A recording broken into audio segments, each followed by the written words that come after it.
Iran అత్యున్నత నాయకుడు Mojtaba Khamenei ఆరోగ్యంపై మరోసారి తీవ్ర ఉత్కంఠ నెలకొంది.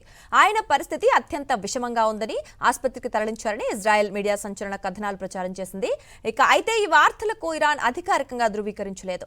మొజ్తబా ఖమేనీ ఆరోగ్య పరిస్థితిపై వస్తోన్న విభిన్న కథనాలు, ప్రాంతీయ ఉద్రిక్తతల మధ్య ఆయన గైర్హాజరు ప్రపంచవ్యాప్తంగా చర్చనీయాంశంగా మారింది. ఛానల్ 14 జెరూసలేం పోస్ట్ కథనాల ప్రకారం మొజ్తబా ఖమేనీని అత్యవసరంగా ఆసుపత్రికి తరలించినట్లు వెల్లడించాయి. ఆయన మరణ వార్త ఎప్పుడైనా వెలువడినా ఆశ్చర్యపోనవసరం లేదని తెలిపింది. ఇక ఏడాది ఫిబ్రవరి 28న అమెరికా ఇజ్రాయెల్ సంయుక్త దాడుల్లో ఆయన తండ్రి మరణించిన అనంతరం మొజ్తబా ఖమేనీ ఇరాన్ అత్యున్నత నాయకుడిగా బాధ్యతలు చేపట్టారు. అయితే అప్పటి నుంచి ఆయన ఒక్కసారి కూడా బహిరంగంగా కనిపించలేదు. ప్రజలకు వీడియో సందేశాలు ఇవ్వకుండా కేవలం లిఖితపూర్వక ప్రకటన ద్వారానే అధికారిక సందేశాలు విడుదల చేస్తున్నారు. మరిన్ని అప్డేట్స్ కోసం ఛానల్ ను సబ్స్క్రైబ్ చేయండి. నోటిఫికేషన్స్ కోసం బెల్ ఐకాన్ పై క్లిక్ చేయండి.